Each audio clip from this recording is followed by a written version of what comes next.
जैसे कि हम सब जानते हैं कि आज 8 मार्च है, अंतर्राष्ट्रीय महिला दिवस के नाम से हम इस दिन को जानते हैं।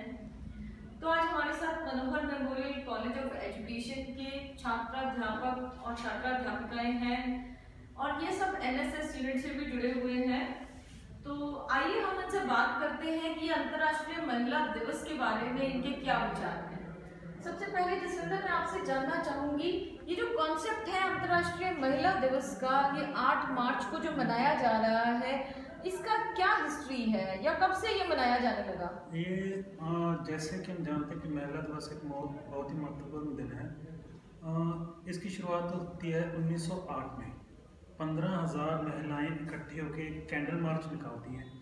वो किस लिए निकालती हैं? क्योंकि महिलाओं को उससे पहले क्या क्या उत्पीड़न सहने पड़ते थे, क्या क्या उत्पीड़न किए जाते थे पुरुषों द्वारा, महिला द्वारा, फैमिलीज में क्या क्या उत्पीड़न होते थे, उनके खिलाफ वो अपनी आवाज़ एक महिला ये दिखा रही थी कि पुरुष प्रधान समाज में हम कैसे विकसित हो सकते हैं। उसके लिए उन्होंने एक कैंडल मार्च निकाला 1908 में। फिर जब 1909 में पहली बार महिला दिवस मनाया जाता है 28 फरवरी को मनाया जाता है। लेकिन उसके बाद 1913 में इसको चेंज करके 8 मार्च को कर दिया जाता है। इसका एक बहुत ही महत्वपूर्ण दिन है ये हमारे ज़िंदगी का। हमारे हर साल मनाया जाता है, लेकिन एक बात उठती है कि इसकी ज़रूरत क्या पड़ी। इसकी ज़रूरत इस वजह से भी समझी जा सकती है कि हम थोड़ा सा पीछे जाएं तो तब एक वाक़या याद करवाता हूँ कि जब राम जी सीता जी को वापस लेके आते हैं तो वो सीता जी से अग्नि परीक्षा मांगते हैं। तो यहाँ से हम समझ सकते हैं कि इतने जो धार्मिक हम संत मानते हैं, एक टाइप का संत मानते हैं, तो अगर वो महिला को एक प्रॉपर वो नहीं दे सकते, सिक्योरिटी नहीं दे सकते, सिक्योरिटी नहीं दे सकते, तो फिर हमारा तो उनसे कोई मुकाबला भी नहीं है। हम अपने आप को हम भगवान कह रहे हैं और हम इंसान हैं, तो नेक्स्ट आती है एक मनुस्मृति नाम की एक बुक लिखी गई थी। उसमें लेडीज़ का एक पूरा वो दिखाया गया था कि लेडीज़ को कैसे रखना है। एंड दैट बुक भी अगर हम बात करें तो उस बुक में ऐसे ऐसे चीज़ें लिखी गई हैं, सोचना तो दूर, हम उसको पढ़ भी नहीं सकते किसी के सामने। ठीक है, अगर आप मनुस्मृति को पढ़ते हो तो वहाँ पे ये बताया जाता है कि जब तक एक लेडी है वो अपने पिता के घर पे है तो वो अपने पिता के अंडर रहेगी। जब वो उसकी मैरिज हो जाती है तो अपने हस्बैंड के अंडर रहेगी, और जब वो उसके हस्बैंड की डेथ होती है तो एक विधवा के तौर पर अपने बेटे के अंडर रहेगी। उसका जो है सारी लाइफ है एक मैन के अंडर ही रहेगी, उसका अपना अस्तित्व नहीं है, उसका अपना अस्तित्व कहीं पे नजर नहीं आता। और दूसरी बात उसने की थी, एक पहले प्रथा होती थी कि वर्जिनिटी चेक की जाती थी लेडीज की, तो उसमें उसने लिखा था कि if some lady is unable to prove her virginity, तो उसका क्या करना चाहिए, उसके जो हेयर्स हैं वो कट करने चाहिए, उसको बाल कर देना चाहिए और उसकी 2 उंगलियां काट देनी चाहिए और उसको एक डंकी पे बिठा के घुमाया जाना चाहिए। मतलब कितनी ज़्यादा दयनीय स्थिति हम कह सकते हैं कि महिला की इतिहास में कितनी ज़्यादा दयनीय स्थिति रही। ये तो इतिहास की बात थी। अगर हम आज के सिनेरियो की बात करें तो कुसुम, आप हमें बताएंगे कि आज के सिनेरियो में क्या नीड है इस विमेंस डे को सेलिब्रेट करने की? मैम, हम देख सकते हैं कि बहुत सारी प्रॉब्लम्स होती है जो पास्ट डे के अंदर वुमेन्स ने फेस की है, जिसमें हम सबसे पहले ले सकते हैं एजुकेशन की। बहुत सी मोस्ट ऑफ फैमिलीज के अंदर हम कह सकते हैं कि मोस्ट ऑफ केसेस के अंदर आज भी क्या है, लड़कियों को, महिलाओं को शिक्षा के लिए रोका जाता है। उन्हें इस सोच पे फोकस किया जाता है, उन पर ये सोच थोप दी जाती है कि तुम आगे जाके क्या करोगे, तुम्हें करना तो घर का काम ही है। लेकिन अगर हम इस सोच को चेंज करें, अगर हम जो समाज है उसको अपनी ये जो वर्ड है वुमन, इस पे अपनी सोच को चेंज करना होगा। उन्हें ये समझना होगा कि एक लड़की अपने परिवार को ही नहीं बल्कि अपने आने वाले घर को भी शिक्षित कर सकती है और वो अपने आसपास के लोगों को भी शिक्षित कर सकती है। और सेकंड हम देख सकते हैं कि पुराने टाइम से हम देख सकते हैं कि डोगरी सिस्टम दे दहेज प्रथा में देख सकते हैं कि महिलाओं और क्या करते हैं, बहुत जल्दी एज में क्या लड़कियों की शादी की जाती है, और क्या होता है कि लड़कियों को दहेज प्रथा के लिए उनको फोर्स किया जाता है कि अगर तुम दहेज नहीं लाओगे तो तुम्हें तुम्हारे घर वापस भेज दिया जाएगा। और इवन कुछ केसेस, मोस्ट ऑफ केसेस के अंदर हम देख सकते हैं कि महिलाओं को जिंदा भी जला दिया जाता है, या उनको रात के टाइम या मतलब उनको पीटा भी वगैरह जाता है दहेज प्रथा के लिए, वायलेंस की प्रॉब्लम, और उन्हें बहुत ज्यादा फोर्स किया जाता है इसके लिए। और थर्ड हम इसमें ले सकते हैं फीमेल फर्टिसाइड कि लड़कियों को पैदा होने से पहले ही घर में मार दिया जाता है, लड़कियों को पैदा होने पर मातम किया जाता है। लेकिन हमें अपनी ये सोच चेंज करनी चाहिए, जैसे कि आज के टाइम में जो हमारे पीएम मोदी जी हैं वो भी कह रहे हैं कि पहले क्या होता था, सिर्फ लड़के के होने पे कन्या पूजन करवाया जाता था, लेकिन क्या हो रहा है इस टाइम में क्या हो रहा है कि जो हाँ जी कि लोगों की सोच है वो चेंज हो रही है कि बेटियों के होने पर भी क्या कर रहे हैं, लोग कन्या पूजन करवा रहे हैं। और जैसे कि हमारी सरकार भी इस बात को लेके बहुत ज्यादा अलर्ट हो गई है, और इस बात को सोचते हुए वो क्या कर रही हैं कि जिन फैमिलीज में 2 या 5 लड़कियां पैदा हो जाती है उनके लिए स्पेशल स्कॉलरशिप, या फिर जो लड़कियों 18 या 25 साल की हो जाती है उनके लिए 50,000 तक की सुविधा भी की गई है। तो इसके लिए लोगों में क्या हुआ है, एनकरेजमेंट हुई है कि हाँ कि बेटियां हमारे घर आनी चाहिए। ठीक है, बहुत बढ़िया।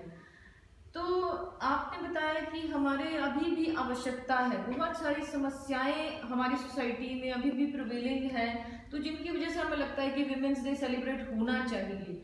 हर साल ये जो विमेंस डे 8 मार्च को हम मनाते हैं किसी न किसी थीम पे बेस्ड होता है। तो प्रियंका, आप हमें बताएंगे कि 8 मार्च 2021 की जब हम बात कर रहे हैं, जब हम 3rd डेकेड में पहुंच गए हैं, उसका फर्स्ट ईयर हम आ गया है, अभी 2021 की हम बात करें, तो इस 2021 का थीम क्या है विमेंस डे का? मैम, पहली बार अंतर्राष्ट्रीय दिवस जो है वो 1946 में बनाया गया था। इसमें जो इसकी नींव थी वो संयुक्त राष्ट्र संघ ने रखी थी।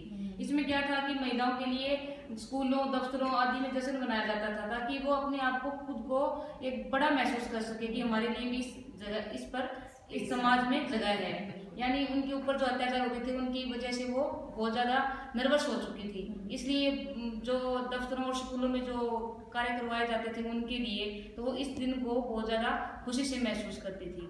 और जो इस साल की जो थीम है, उस थीम में महिलाओं को बहुत ज़्यादा योगदान दिया गया है।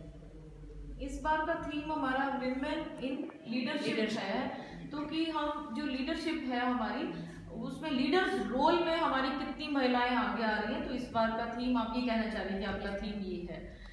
ठीक है, आपने हमें बताया कि विमेन इन लीडरशिप इस बार का थीम है, और हम जब कोविड-19 जैसी एक त्रासदी से निकले हैं, तो आफ्टर कोविड-19 ये जो फ्यूचर वर्ल्ड है, यहाँ हमारी विमेन की स्थिति कैसी होगी।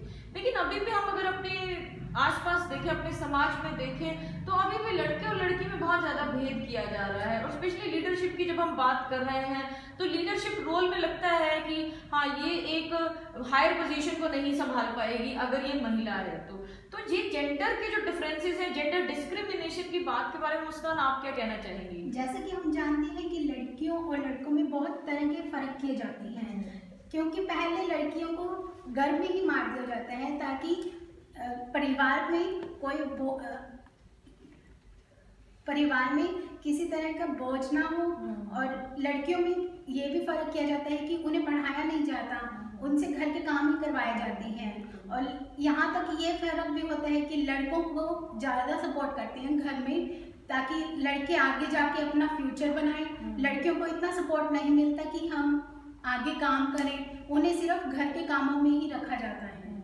और उन्हें जागरूक करने के लिए हमें अपना सहयोग देना चाहिए, उन्हें समानता, पूरी सम्मान मिलना चाहिए। उन्हें समानता और सम्मान दोनों चीजों की जरूरत है, बिल्कुल सही कहा। लेकिन ये समानता और सम्मान की जब हम बात करते हैं, और हम ये भी जानते हैं कि हमारा एक पुरुष प्रधान देश है, तो वो पुरुष कहीं ना कहीं इस बात से डरता है कि महिलाएं अगर आ गई तो मेरी स्थिति क्या होगी। इस बारे में सुरभि आपका क्या कहना है? पुरुष नहीं चाहते कि महिलाएं आगे आएं। इसका सबसे बड़ा कारण है हमारा पुरुष प्रधान समाज।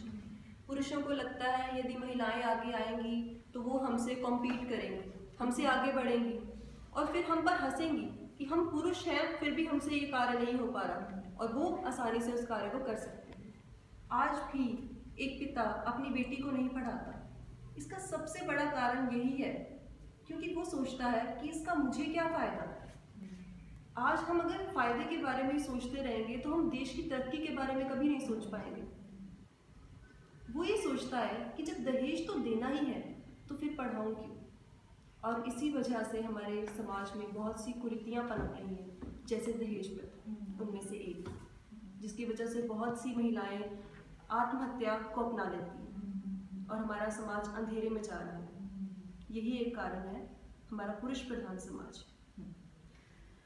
अब ये जो पुरुष प्रधान समाज की सुबह आपने बात की कि पुरुष अपने आप को कहीं ना कहीं उसके मन में ये भय है कि कहीं मेरे से अगर महिला ऊपर आ जाती है तो मेरी स्थिति कहीं वो मुझे नीचा दिखाने की कोशिश ना करे या ऐसा कुछ ना हो।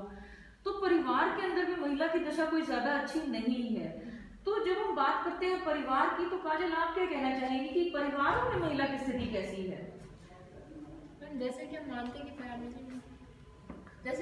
कि फैमिली में इसका बहुत बड़ा रोल है। जैसे कि आप मानते हैं कि पहले भ्रूण हत्या होती थी, परंतु आज हमारा समाज इतना आगे बढ़ चुका, परंतु फिर भी वो भ्रूण हत्या आज भी होती आ रही है। भाई घर पे लड़कियां पता चलते, आजकल भी लोग चेकअप करवाते हैं कि लड़का है लड़की। अगर लड़की का पता चलते ही वो मतलब कि लड़की को मरवाना चाहते ताकि हमारे घर में लड़की ना हो। और जैसे कि एजुकेशन को देखते हैं, एजुकेशन के बेस पे काफी लड़कियों को तो आगे बढ़ाया जा रहा है, किसी को पीछे रखा जा रहा है। काफी लड़के सोचते हैं कि हम आगे बढ़कर अपने घर का नाम रोशन करें। फैमिली भी चाहती है कि हमारी बेटी आगे जाए, परंतु कुछ कारण ऐसे होते हैं कि फैमिली अपने आस पड़ोस को देखकर अपनी बेटी को आगे बढ़ना नहीं देती। कोई ऐसे कि जैसे पड़ोस में कोई एक्सीडेंट हो, जैसे कि किसी लड़की में कोई दिक्कत, कोई गलत काम करे, उसको देख के वो अपने पेरेंट्स अपनी बेटी को आगे नहीं बढ़ने देते, परंतु ये चीज़ गलत है। वो उनको ये सोचना चाहिए कि हमारी बेटी वो गलत है तो क्या हुआ, बेटा हमारी बेटी तो गलत नहीं है। हाँ। उनको अपनी बेटी अपने संस्कारों पे विश्वास रखना चाहिए, जिससे कि वो अपनी बेटी को आगे बढ़ा सके। और माना जाए कि आजकल जैसे कि छोटी अपना ज़्यादा एज में मतलब कम उम्र में बच्चों की मैरिज कर दी जाती है। ये देखते हैं कि लोग भी बच्चों को पढ़ाते भी नहीं है, पढ़ाते हैं तो अगर उनको पढ़ाने के बाद भी वो देखते भी आगे जाके करना कुछ है नहीं, तो पढ़ाते वक्त ही उनकी शादी कर देते हैं। और इन सब कारण से मतलब फैमिली में लड़कियां पीछे हो रही है, आगे बढ़ने में भी दिक्कत हो रही है उनको।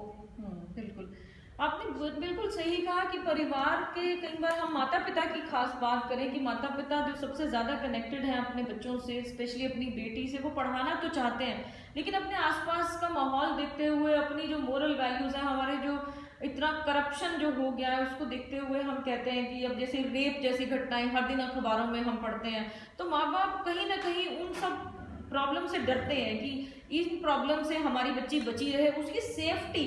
जबकि यहाँ एक पॉजिटिव एस्पेक्ट है कि पेरेंट्स अपनी बच्ची के सेफ्टी के लिए ऐसा चाहते हैं, लेकिन इसकी जगह हम बहुत सारे और सोल्यूशन है, बहुत सारे और मेजर्स हैं। तो कोमल, आप क्या समझती हैं कि क्या सोल्यूशन, क्या मेजर्स लिए जाने चाहिए इन सब? जैसे सबने अपना बताया कि वर्क प्लेस पे कोई प्रॉब्लम है, घर में प्रॉब्लम है, पढ़ने नहीं दिया जा रहा है, इवन न्यूट्रिशन में भी कई बार हमें डिस्क्रिमिनेशन है, हर चीज में मेल फीमेल में डिस्क्रिमिनेशन किया जा रहा है। तो इनके अगर हम समाधान की बात करें तो समाधान क्या है? मैम, इनको सोल्यूशन देना चाहिए कि मतलब फैमिलीज को बताना चाहिए, अगर तुम इन्हें पढ़ा रहे हो तो इन्हें जॉब भी करवाओ। कई फैमिलीज सिर्फ उन्हें इसीलिए पढ़ाते हैं कि इनकी अच्छे घर में शादी हो जाएगी। उन्हें ये भी समझाएं कि इनकी जॉब भी करवाओ, इनके साथ साथ जॉब करेंगे तो ये आगे बढ़ेंगी, तुम्हारा भी फायदा होगा, कहीं ना कहीं घर का नाम रोशन होगा। और कई महिलाओं को ये लगता है कि हम पढ़ते नहीं हैं, हमें कुछ नहीं पता, लेकिन उन्हें भी ये चीज़ बतानी चाहिए कि अगर तुम्हें घर का काम आता है, तुम्हें खाना बनाना आता है, तुम्हें पार्लर का काम आता है, तो इसमें भी कहीं ना कहीं कमाई है। क्योंकि बच्चों को, लड़कियों को सिर्फ शुरू से ये सिखाया जाता है कि खाना बनाना है, उन्हें कभी ये नहीं सिखाया कि तुमने कमाना भी है। अगर उन्हें ये सिखाया जाए तो कहीं ना कहीं वो एम्पावरमेंट होगी, वो सीखेंगे और वे करेंगे भी, वे आगे बढ़ेंगे, इस लेवल पे आएंगे। अब हमने बात की कि हाँ, बहुत सारी समस्याओं को भी सुना, समाधान भी सुने कि हमें इतना अवेयर करना पड़ेगा अपनी सोसाइटी को। सोसाइटी में जितने पेरेंट्स हैं या टीचर्स को भी आगे आना होगा। आप लोग भावी शिक्षक हैं सब लोग, आप लोगों को भी ये बीड़ा उठाना होगा कि हम अपनी सोसाइटी को इतना अवेयर करें। अगर हम अपनी लड़की को पढ़ा रहे हैं, उसको मेंटली स्ट्रांग बना रहे हैं, तो उसको फिजिकली भी इतना स्ट्रांग बनाए कि उसको हमें कहीं 10 बजे भी रात को बाहर भेजना है तो एक डर हमारे मन से निकला रहे, पेरेंट्स को भी विश्वास हो कि मेरी बच्ची इतनी ताकतवर है, इतना हुनरमंद है कि वो किसी भी सिचुएशन का सामना आसानी से कर सकती है।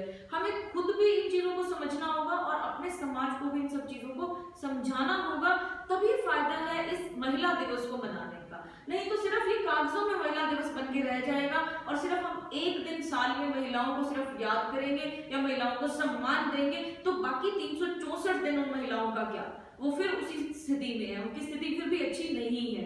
तो यहाँ जरूरत है कि हम अपने समाज को बताएं, वो 365 दिन का बराबर का सम्मान दिलाएं कि एक महिला और पुरुष रथ के दो पहिए हैं और ये रथ ही हमारे समाज को एक दिशा और दशा दोनों को सुधारने में मदद करेगा। तो अंत में जसविंदर, आप अपने विचार रखना चाहेंगे इस महिला दिवस में? एक पुरुष होने के नाते मैं आपसे जानना चाहती हूँ कि आपका क्या विचार है या आप लोगों को क्या संदेश देना चाहते हैं इस अंतर्राष्ट्रीय महिला दिवस के उपलक्ष्य में?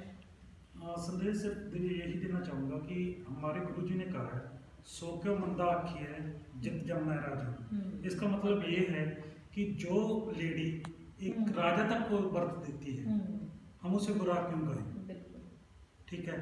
एक और किसी नाम नहीं याद आ रहा, तो उन्होंने एक बहुत बड़ी बात कही है, if you want something said call a man and if you want something done call a woman. Exactly. इसका मतलब ये है कि जो चीज पुरुष अच्छे से नहीं कर सकता उसको बेटर वे में कौन कर सकता है? एक महिला कर सकती है। अब हम देखते हैं कि एक बच्चे की पैदाइश है, पिता कमा के जरूर देता है, परवरिश कौन करता है? बच्चे की उसको संस्कार कौन देता है? माँ देती है। पिता तो बाहर कमाने गया हुआ है, उसको जो एनरोलमेंट्स देनी है, उनको जो टीच करना है, वो सबसे ज्यादा बेहतर तरीके से एक माता से अच्छा कोई नहीं कर सकता। बहुत बढ़िया। ठीक है जसविंदर, आपने कहा कि जो विमेन है, women is the very beautiful creation of God. जितने भी ग्रेट पर्सनालिटीज हुई हैं, जितने भी बड़े बड़े लोगों की हम बात करते हैं या जिन पुरुषों की भी हम बात करते हैं, वो महिला के गर्भ से ही उत्पन्न हुए हैं। तो महिला कैसे कमजोर हो सकती है? महिला तो उनसे कहीं ऊपर है। और महिलाएं खुद को भी, यहाँ अगर हम डिस्क्रिमिनेशन की बात करें तो महिला खुद को भी कमजोर महसूस करती है। तो हमें पुरुषों की सोच बदलने के साथ साथ महिलाओं की सोच में भी परिवर्तन करना जरूरी है। हमें अपनी सोच बदलनी होगी। एक महिला होने के नाते मुझे भी अपनी सोच बदलनी होगी कि नहीं, मुझ में भी वो पोटेंशियल है। Yes I can. मैं एक बिना पुरुष के समाज में एक अपनी पहचान बना सकती हूँ। मैं ये नहीं कह रही कि पुरुष को मैं कहीं पीछे छोड़ दूँ। हम सब, मैंने पहले बोला कि रथ के दो पहिए हैं और अगर हम मिल के चले तो हम परिवार को, समाज को एक नई दिशा दिखा सकते हैं। तो आप सबका बहुत बहुत धन्यवाद और मैं आपको फिर से अंतर्राष्ट्रीय महिला दिवस की बहुत बहुत बधाई देना चाहूंगी और चाहूंगी कि आप अपने समाज को एक नई दिशा दिखाएं। Thank you so much. Thank you.